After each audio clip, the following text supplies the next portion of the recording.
It's a new day for Southeast Texas, a new perspective, and new leadership will reshape the city we call home. 5 candidates, all vying for the chance to lead, each with a unique background and viewpoint on where the city should go next. Now, it's your turn to ask the questions. Live from the Lamar University Studio Theater, 12 News presents the mayoral debate, deciding Beaumont's future.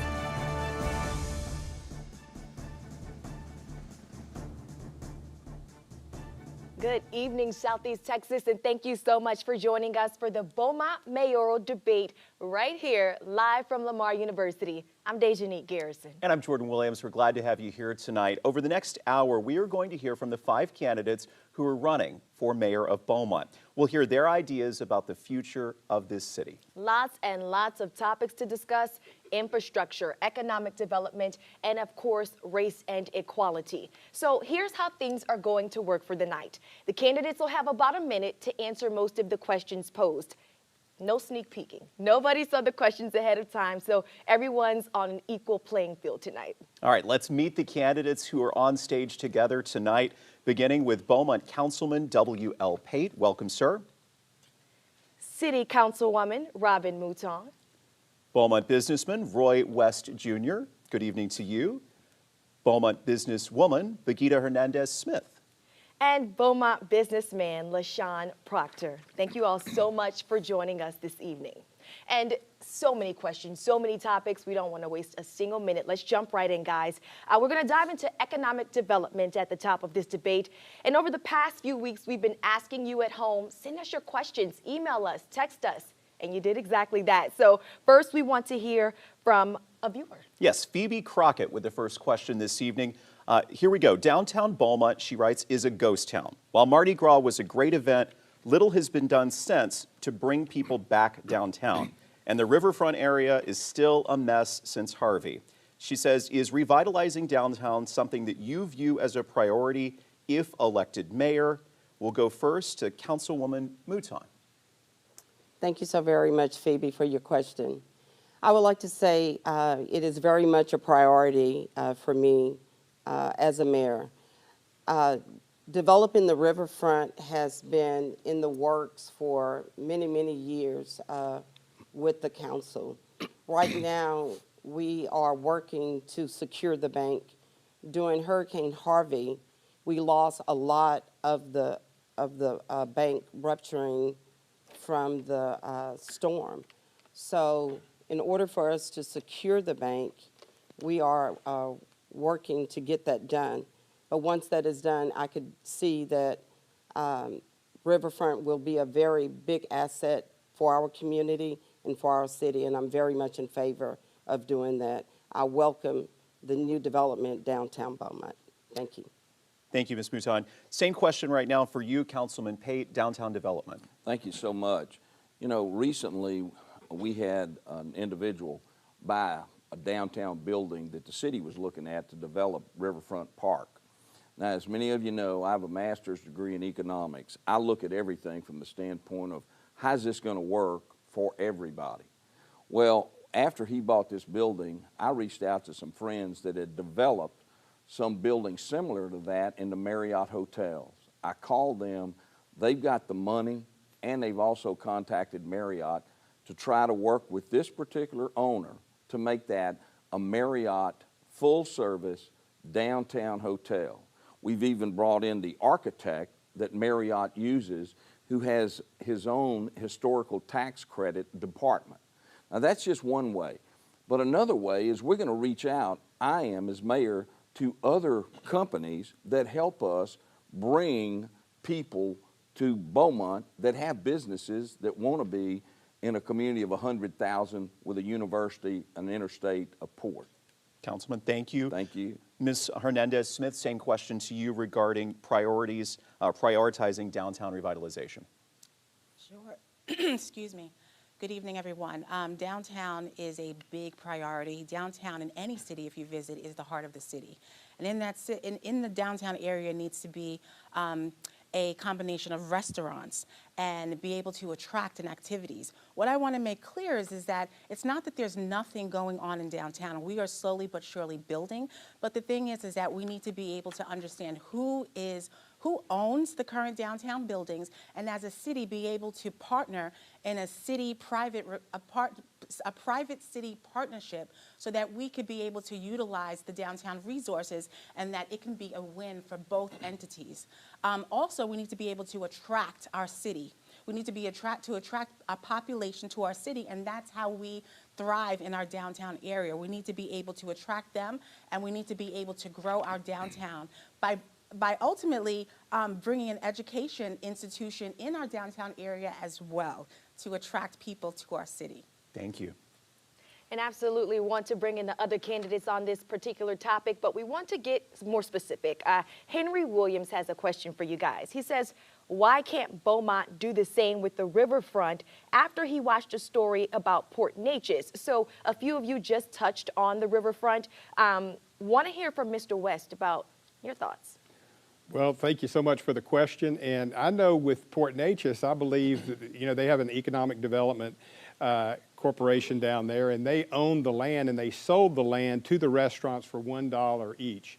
$1 for the land with an agreement on how much restaurant they were going to build and the square footage and how many people they were going to employ. So that was a brilliant idea. Certainly that is something that, you know, here at the City of Beaumont we need to look at. And we also need to, I think everybody up here is for economic development and downtown growth. But why isn't that happening? I mean, Beaumont hadn't been growing downtown for quite some time now. And I think you have to make your city more attractive as a whole, your entire infrastructure. And we just need to get better as a city being a good city and taking care of the infrastructure, doing a better job, and be more inviting to business, because that's what's going to bring people into Beaumont, is a more attractive community. Thank you. All right, Mr. Proctor, we'd like you to weigh in. When you compare the riverfront in Port Neches, why can't we do the same in Beaumont? Of course, in Beaumont, as far as the city and the riverfront, something that we can do here, you have to have the investors to come in and partner with the city as they're doing in other places. We do understand that any business that's going to come into our city is going to be a business that wants to make money. So in that sense, you have to have the right fit. Of course, the waterway is always a great place to put businesses, restaurants, clubs, those type of things that's going to make a difference in your city. But it has to be attractive. We have to have persons that's willing to invest in our city. Our city has to be attractive to those investors when they're coming in, because most of your corporations, if it's not going to be a private entity that's going to come in, they're going to have shareholders. And in that, with their shareholders, is going to be about what kind of profit can they make. So it's also the businesses that we're going to try to attract. How are they? Private entity or corporations? And when we're looking at those are going to be businesses that's going to want to invest in our city. And that riverfront is thriving everywhere across the country. So in that sense, when we do that, it's a very, very thriving businesses that can come down there and do that. That helps us pivot to our next question regarding industry. How would you foster relationships with different types of industry to help diversify economic development in Beaumont? That question to you, Mr. Pate. Well, one of the things, when you sit down and you talk to somebody that's the plant manager at, say, ExxonMobil, number one, there's one reason that those people are there. They make a profit turning crude oil into products that we can use. And we're so fortunate to have neighbors like ExxonMobil who are great corporate citizens who do a lot for us. But one of the things is you proactively sit down with them and say, how can we help you? And not just wait till they do something. Recently, during planning and zoning, we okayed 53 acres for another company to come in that's one of the companies that surrounds a certain area. But it comes down to selling. And we've got to be out and talk to people one-on-one and say, what do we need to do to help you be more profitable? Jason's Deli's here, and he started at Gateway in 1976. And there's no question about how successful that's been. We need to encourage those businesses to come to Beaumont and work with them when they get here. Thank you, sir. Ms. Hernandez-Smith, same question to you. So industry diversification is one of the major priorities on my platform. With having an economic development background for the last 20 years, specifically working directly with New York local government, it's important that we're able to offer new opportunities to our children, to our future, to the people that think about Beaumont and want to come here. One of the things I think that we can do, or there's several things, I think that we should start internally. So from what I know, any business that is attracted to our city goes through a tour at Entergy. And Entergy, leadership at Entergy needs to understand that while we are oil and gas mecca, we can offer so much more. And so one of the things that I've requested from Entergy is to be able to understand in the last 3 to 15 years, what kind of businesses came to our city, why did they come, and why did they leave? Because we need to start to build a market for workforce. The reason why businesses come to a city is because they need to make sure that there's a workforce that will support them. So that's one of the things that I would do. So let's talk a little bit more about that workforce that you just mentioned. Folks want to know, what would you do to recruit, and here's the key part, retain a talented workforce across the city of Beaumont, and how does that go hand in hand with diversifying the economy? Councilwoman Mouton, if you could take that question. Thank you. One thing I would like to do, I would love to work with the chamber. I believe that working together, not only with the chamber, but also with our economic development group and our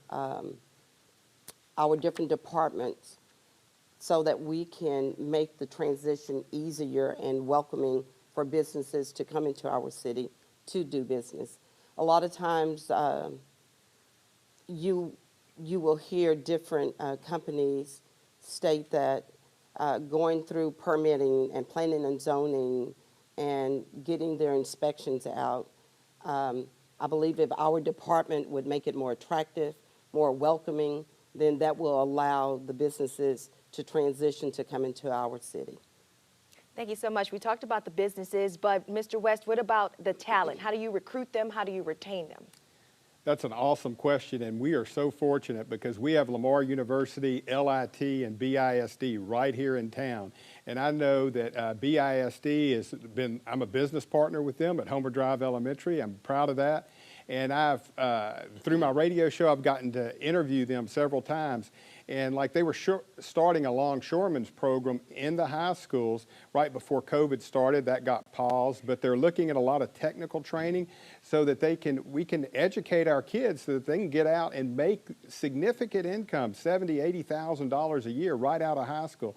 Also, LIT and Lamar University, the city partnering with them and industry and talking about what we can do and selling that to industry that is looking to come here and showing them that we have the workforce here, we have the education facilities to teach these young people these jobs. So I think it's a great future, and I'm excited about it.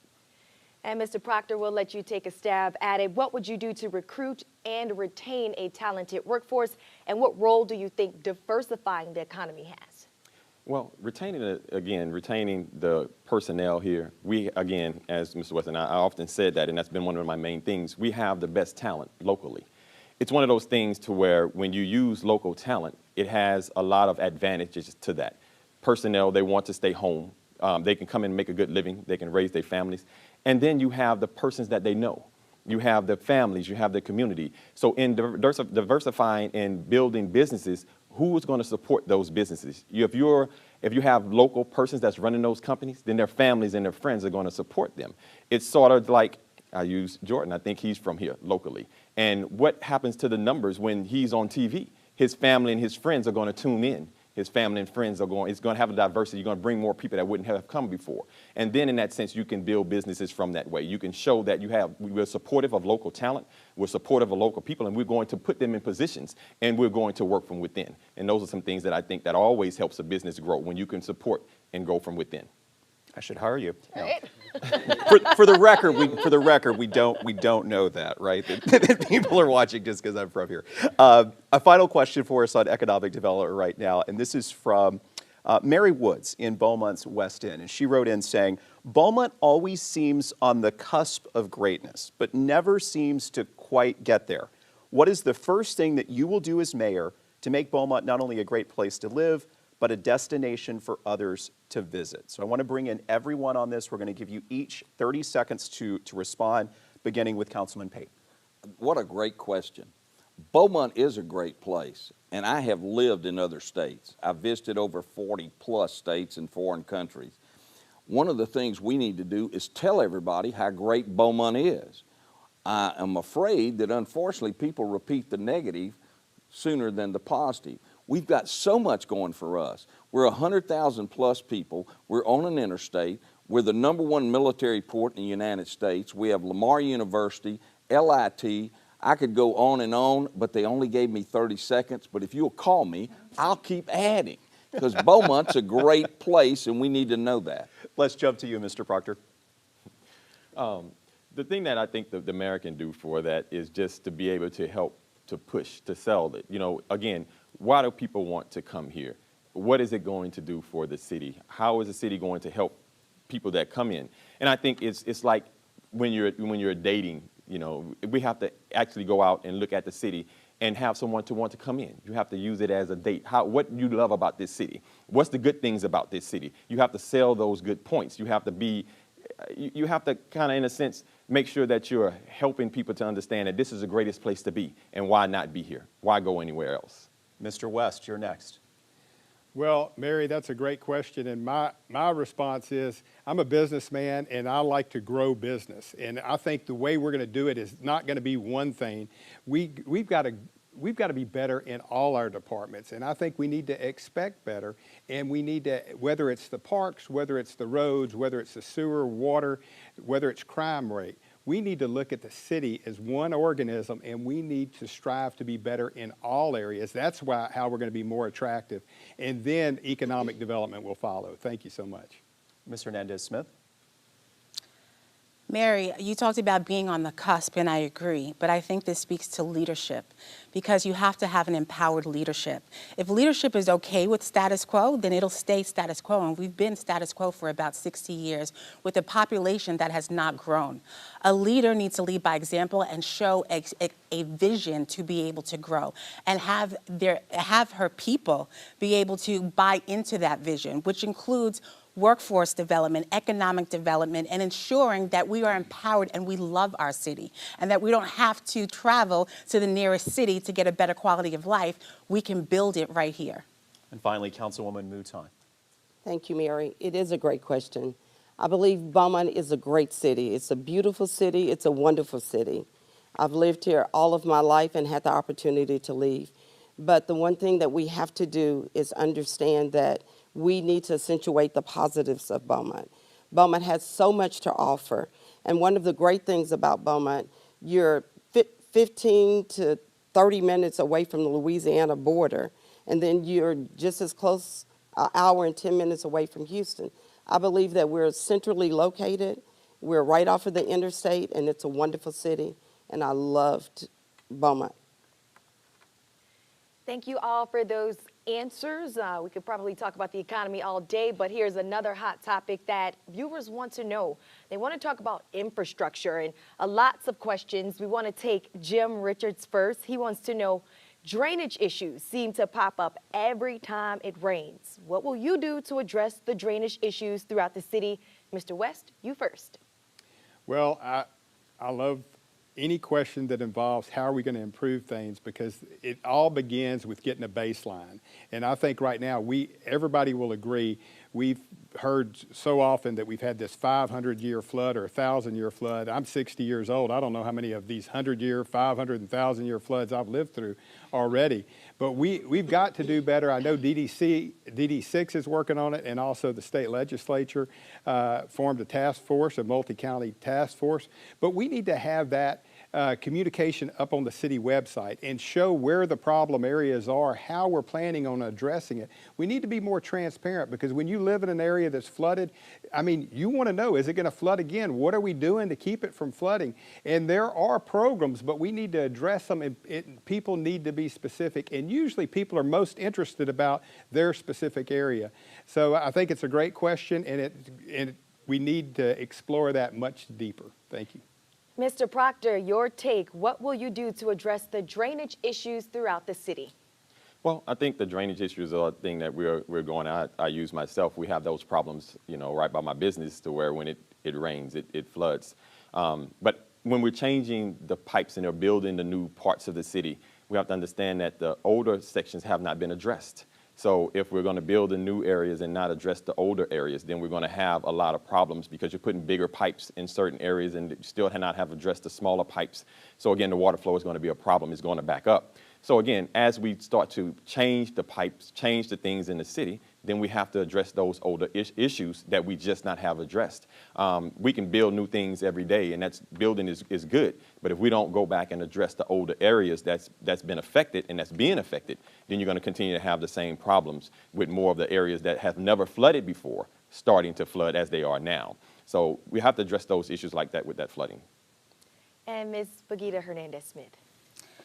So drainage and streets and entire infrastructure is a big problem in Beaumont, and we could not build on unstable ground. So we need to understand exactly what we're dealing with, and we need to have a maintenance plan. We talk about the city being old. Yes, the city's old, but the thing is that if we had a maintenance plan in place, we wouldn't be dealing with these old issues. So we need to take a complete assessment of our city in terms of drainage, sewage, and streets and understand where the priority lies. Oftentimes, we invest in the areas that bring us the most money, but I challenge Beaumont and our city leadership to understand equity versus equality and understand what is and incorporate quality of life in addition to investing in those areas so that we have a balance of making sure that those older areas are taken care of with a balance of making sure that our economy grows and we make sure that we maintain those new areas as well. Great perspective. Thank you, Ms. Hernandez-Smith. We're going to take a quick pause and continue our conversation live. Our 12 News mayoral debate coming to you from the campus of Lamar University. More of your questions about infrastructure in just 2 minutes.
to the campus of Lamar University in our 12 News Beaumont mayoral debate. Absolutely. A lot of questions came in to us about drinking water, so we're just going to continue through. The quality of drinking water in Beaumont has been criticized. It's often brown, with lots of questions about whether it's safe or not to drink.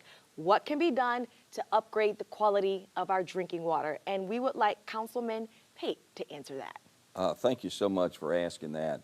First off, we have great water. We put about 30+ million gallons out a day. A day. I'm going to repeat that. A day. You want to know how much water we have?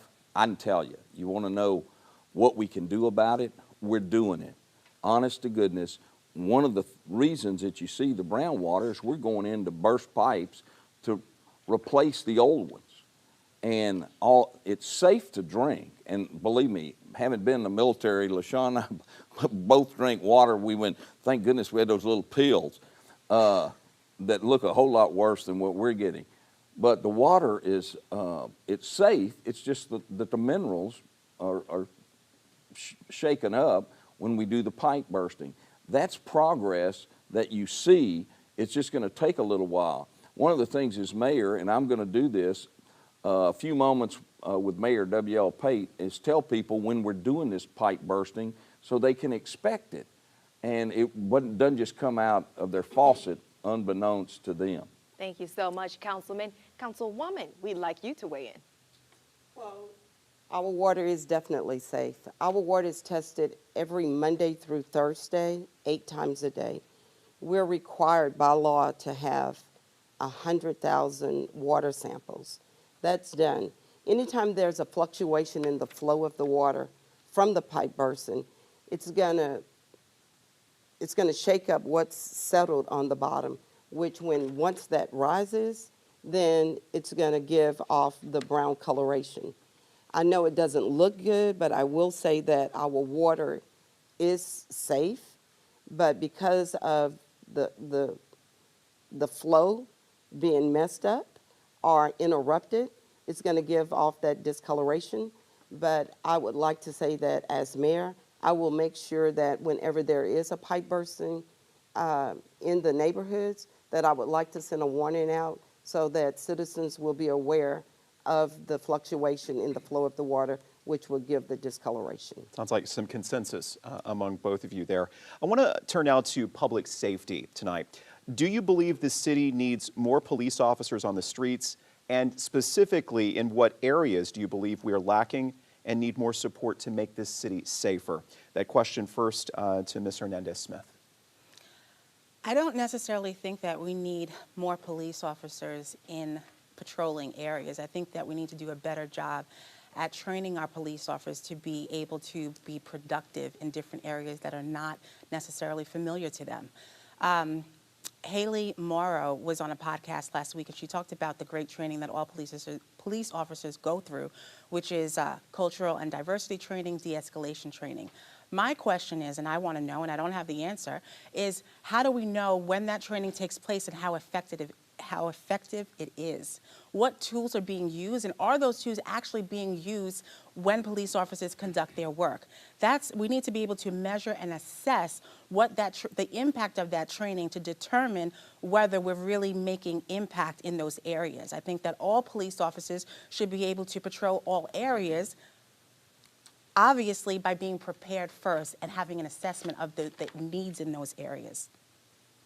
Mr. Proctor, the same question to you. I guess two-pronged here. Do you think the city needs more officers, and specifically in what areas do you think we're lacking?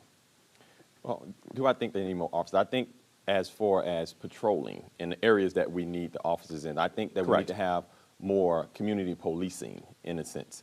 And that's where the officers are going to actually get out and get out of the cars, not just drive through the neighborhoods, but you have to know your neighbors. You have to know the citizens that you are.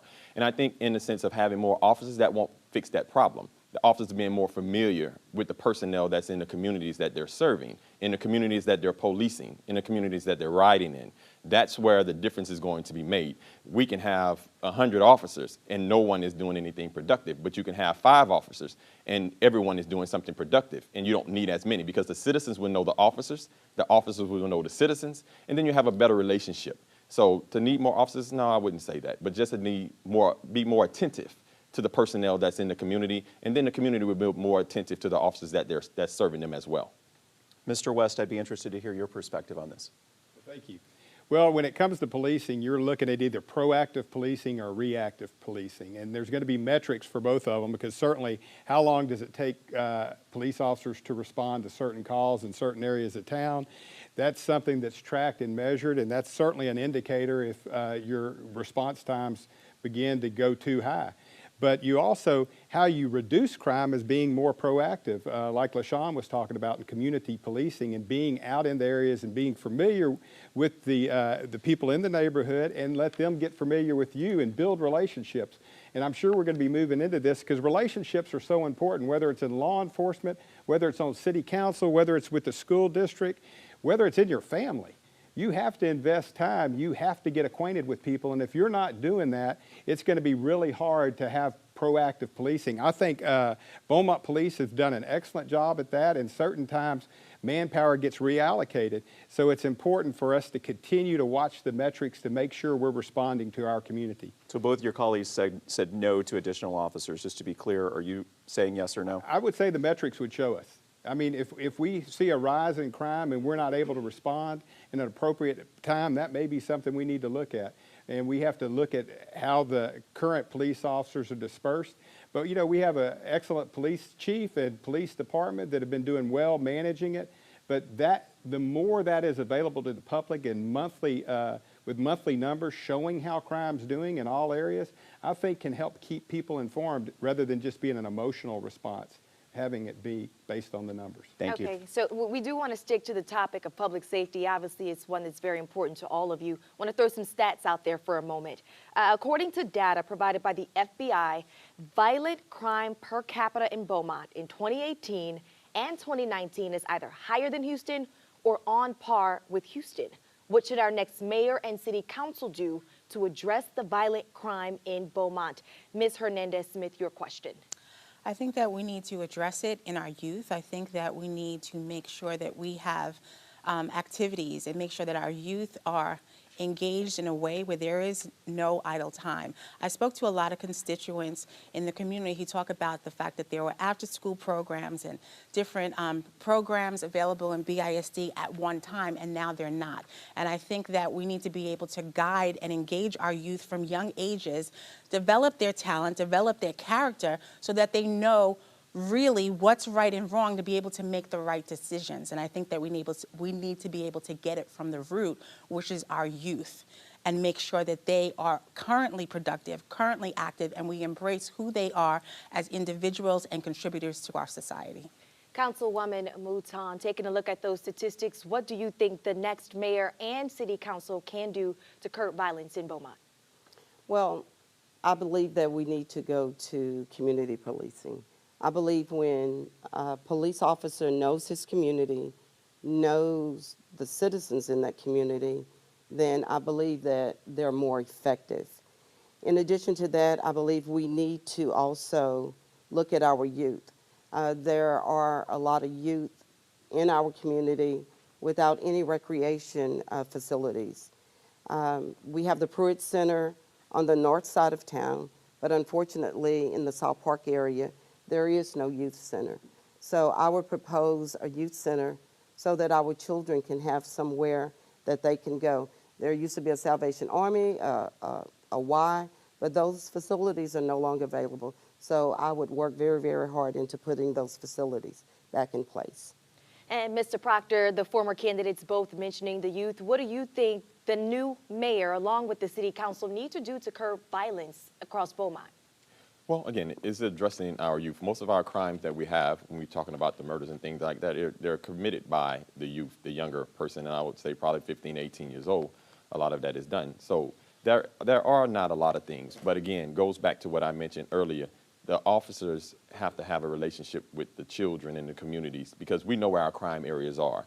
And I think if we can actually get the officers to know those kids, the kids to know those officers, then sometimes that can be the deterrent. That can be the person that they tend to look up to and not be afraid of. You know, they can know that the officer is actually there to help them. You know, come around when they're not just in trouble if someone is calling for something that they've done wrong. Come by and pat them on the back and say, hey, you're doing a good job today. Hey, how's everything going? And those are the things that may deter those children from doing crime, as well as, again, giving them something to do. Idle mind is the devil's workshop. So we do know they need to have something to do that we can put in place in the city in order for our children, whether, again, it's youth centers or something, other things that we can do to just help them out, help those parents that have single parents. Thank you. Straightforward question. Do you consider Beaumont to be a safe place to live and raise a family? First to you, Mr. Pate. Absolutely. First off, it's important to know we've got a great police chief. We've got a great police department.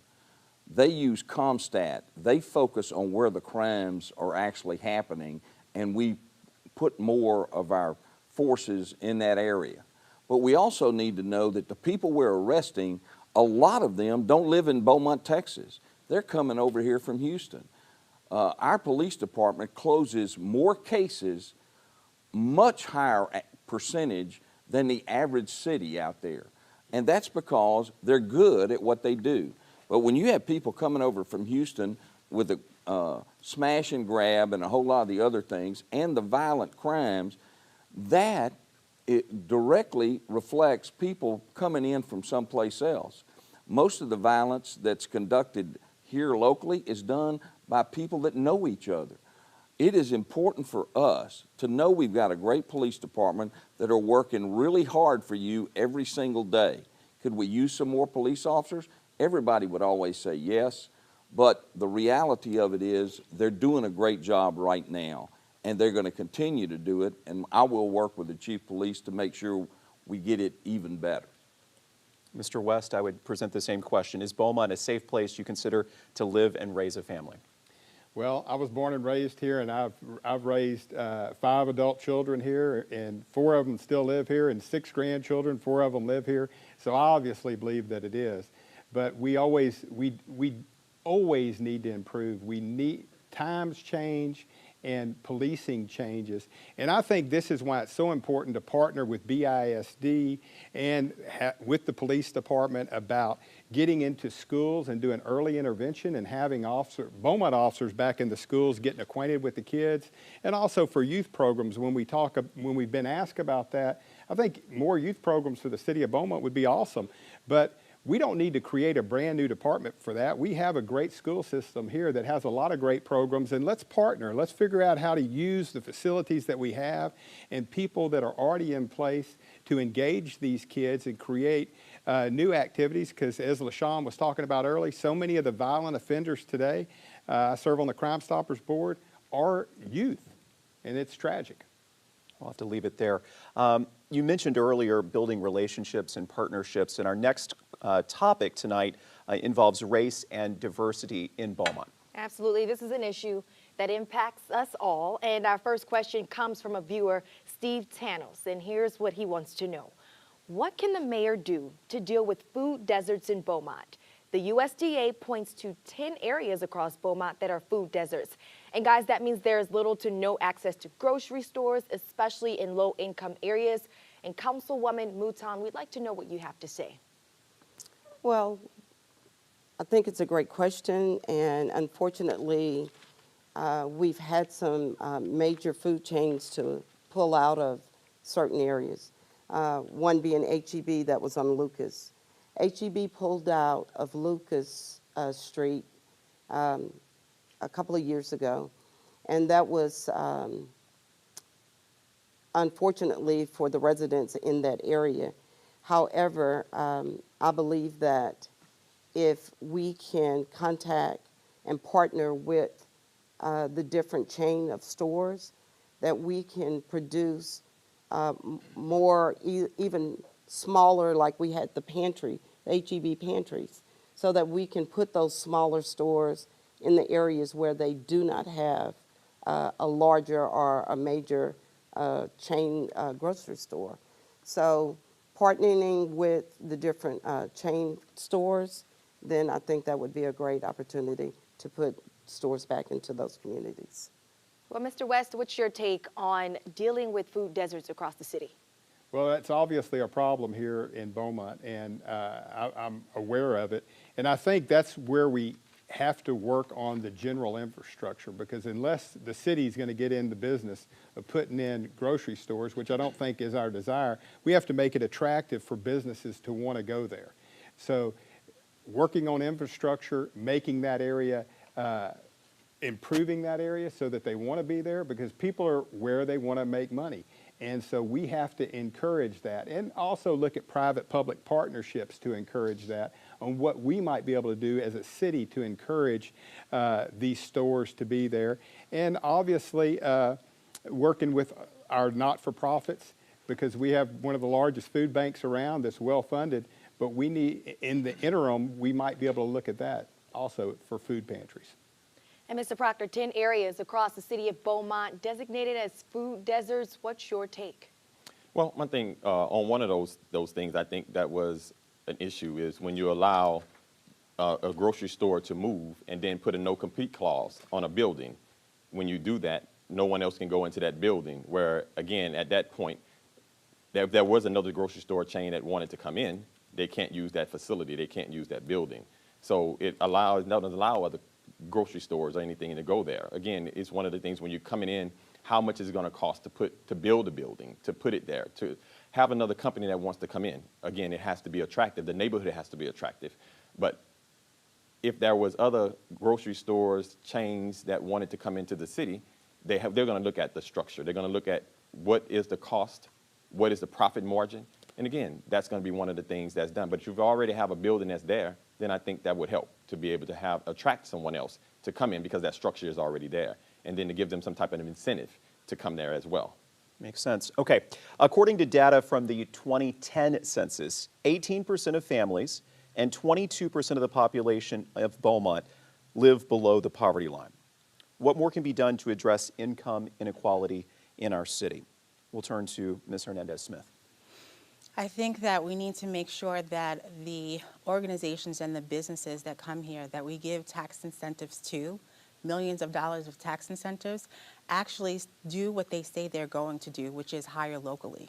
I don't think there's enough oversight currently on making sure that those agreements, the tax agreements, i.e. 313 agreements, are actually managed in a way that we know that our population, our community is hired locally. We also, from a workforce perspective, need to make sure that we train our kids with the right skill set, and it may not be college, to be able to be productive. But with that, we need to make sure that we connect that to economic development. And that's attracting businesses here and building a market for businesses to be able to thrive in our city.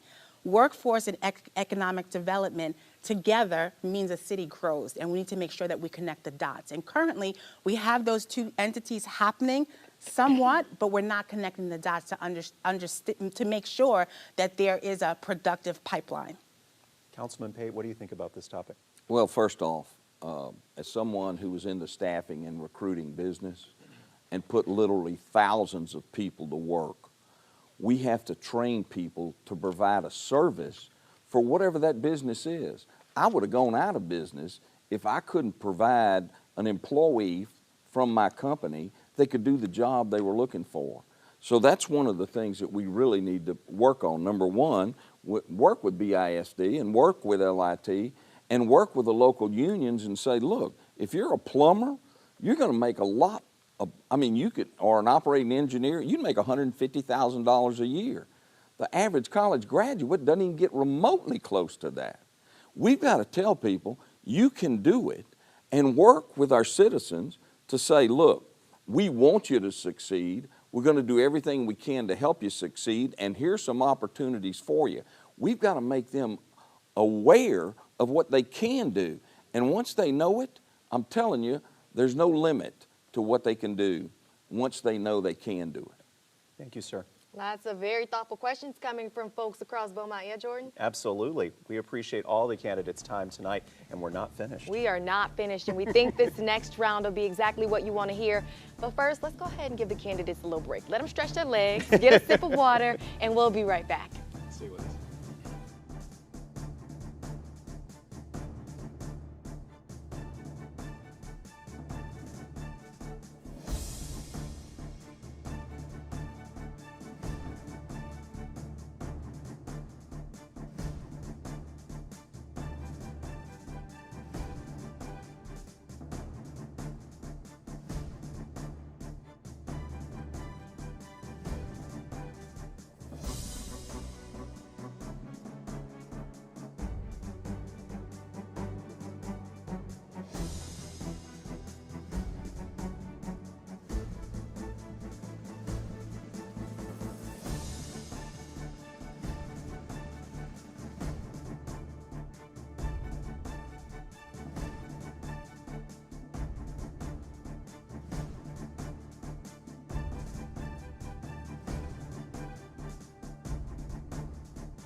Hey, Southeast Texas, thanks so much for hanging in there with us this evening. Welcome back to the Beaumont mayoral debate, live from the campus of Lamar University.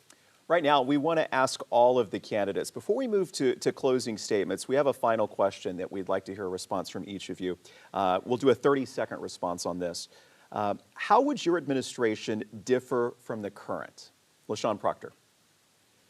Well, I think every individual bring their own expertise and avenues to the job.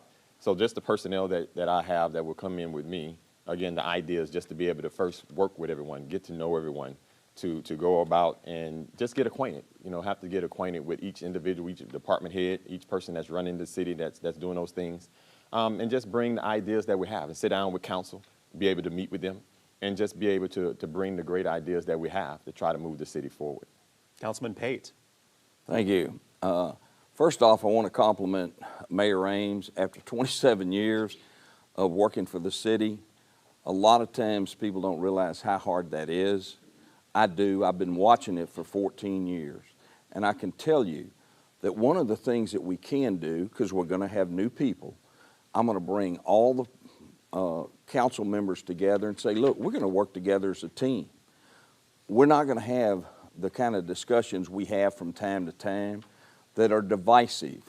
I'm going to put the unity in the city community. It's just that simple. Okay. Councilwoman Mouton. Thank you. One thing I believe is so very important is to have unity on the council. That's been a very, very big topic during this election. And I love the fact that I bring my expertise and my leadership in unifying. Having a union background, that is what I did for 32 years. And I love the fact that I can do that. I also know that I have the relationship with all of the department heads and the directors so that I can bring everyone together to the table for the betterment of all of our citizens in Beaumont. Mr. West, the question, how would your administration differ from the current? Well, I'm in a relationship business, successful business. It's about building relationships with people, and that's how we continue to grow. And I think with the city, it's about relationships, and it's about building relationships with the council and the current city manager and administration, and understanding where they're coming from, and also set expectations and set expectations as a council and be able to measure those expectations, because that's what people want. What grows is what's measured. If you're not measuring it, it doesn't grow. I see that in business all the time. Thank you. And finally, Ms. Hernandez-Smith. My administration would look different because I am going to bring a fresh perspective, a new vision. We talk about stagnation. All of us agree that our city has been stagnant for a long time. I am not a native of this city. I chose this city. I've lived here for 5 years. But I recognize that this city needs growth, and I actually have the background to do it because I have been an economic and workforce development professional for over 20 years, having served in local New York City government as an assistant commissioner, building businesses all over the country, building a workforce, training and developing a workforce, and connecting the workforce to our businesses. And that's exactly what our city needs. Thank you. It's almost time for closing Oh, arguments. my I think goodness. the time is here. Closing arguments. I mean, I guess we could call In a them sense, that, right? right? It is in a sense what's happening. In our final moments tonight, we want to make sure we give everybody enough time to do that. You'll have 1 minute, each candidate, to kind of make your case. 1 whole minute, guys. So make it good. We are going to start with Councilman Pate. Thank you. I want to be the mayor of your Beaumont, Texas. Being mayor is a job. It's not something you learn how to do in 3 days, 3 weeks, a year. I've been on council for 14 years. I know what it takes to be mayor. I've spent thousands of hours in public service. I've got an MBA in economics. I understand what it's going to take to move Beaumont forward. And we do measure all that stuff. I'm telling you, I can tell you how many yards of concrete. I can tell you how many people had the COVID vaccine last week. We do that every single day. And I will make sure, as your mayor, that I will move Beaumont forward. When you think about mayor, you want to know that somebody's had experience to do it. I have experience. I have the dedication, I'm #1 in experience, and I'm #1 on the ballot. W.L. Pate for your mayor. Thank you. Councilwoman Mouton. Thank you. This has been an exciting time. I decided to get into this mayoral race because I knew I had the leadership skills to be the mayor, the next mayor of this city. I also have a servant heart. I love this city, and I want to move this city forward. I also have served on this council for the past 6 years. In those past 6 years, I've been the mayor pro tem 2 of those 6 years. While serving on this council for the past 6 years, I've also worked with a $288 million budget, balancing that budget, and also overseeing infrastructure of $82 million in infrastructure. So I know the inner workings, and I know what needs to be done. I have the heart to do this job. I was born to do this job. I am Robin Donata Mouton. You've seen the rest, and I vote the best. Robin Mouton, your next mayor. Thank you. Mr. West. Well, I'm excited to be running for mayor, and I want to be your mayor because I want a better Beaumont. I mean, we're excited about this election because we're looking at the potential versus where we are right now, where our reality is. I mean, Texas has grown by 9 million people in the last 20 years, and Beaumont's population has actually probably declined. Surrounding areas have grown, but not Beaumont. Why is that? And it's because complacency. You know, the fact that I haven't been on council, I see that as a benefit because how our council's performed, I think it could be done a lot better. And I've run a successful business. I know how to manage a business. A city is nothing more than a business. And we need to work as a council to improve our city infrastructure, and we can bring great economic development here in Southeast Texas. Vote Roy West, #3 in the ballot. Thank you. Ms. Biguita Hernandez-Smith. Thank you.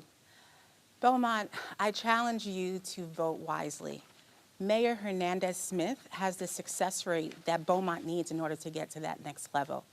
I have led the creation of 100,000 jobs all over our country. I have led programs that poured in $180 million into contracts for minority and women-owned businesses. I have been the director of Workforce Solutions, ensuring that our businesses in the Houston Gulf region are educated and actually grow. I challenge you to choose wisely and make sure that you don't choose your mayor based on loyalty or popularity's sake, but you choose the person who is actually qualified to get the work done. And that is Becky Hernandez-Smith. I am #5 on the ballot. Thank you so much. And Mr. Proctor. Yeah, good evening. I'm LaShon Proctor again, and I'm running for mayor. Why do I think that you should vote for me? Just to give you a little bit of insight. I'm in the funeral business. If you know anything about the funeral business, you use funeral homes because you trust them. You trust that person that's sitting across from the desk from you. You trust that person that you're allowing to take care of your loved one.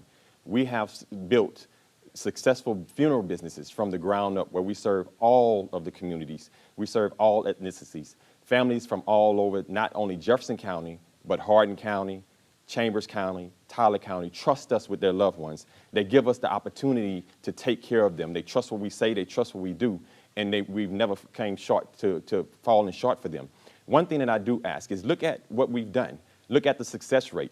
Fact check what it is that you have. The mayor that's going to be the best person to move this city forward, I have done that in our business, managed a business that's very, very successful throughout the city, and not only this county, but 5 counties that we're blessed to serve. So when you're looking at the ballot, remember LaShon Proctor, #2 on the ballot. Thank you.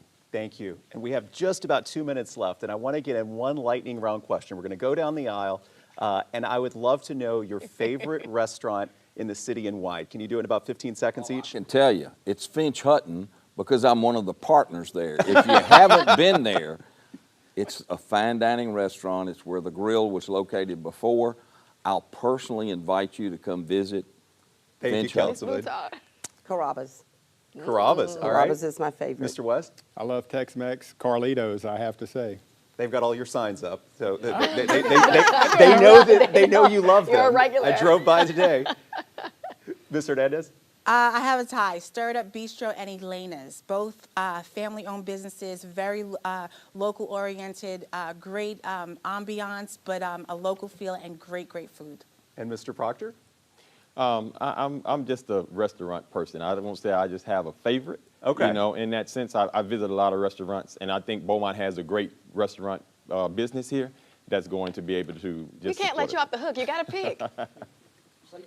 My mother's kitchen. There you Yeah, go. okay. Brownie points. She can have us over too. It's getting to be that dinner time. I'm hungry. Well, thank you all so much. We want to thank you for your time tonight. Certainly a lively and important discussion about topics that the voters will be considering as we have early voting continuing right now, and of course Election Day coming up May 1st. Not just for the mayor's race, but also potentially a new city council here in Beaumont. So we want to thank Lamar University for hosting us tonight for this debate. Absolutely, and if there's anything you missed, you want to rewind, listen to an answer and a question, this is going to be on our YouTube channel, 12 News Now. So make sure you go ahead and subscribe, and we'll also have a recap tonight at 10 on KBMT ABC. So from myself, Jordan, and the entire 12 News team, we want to thank you so much for watching. Have a great night.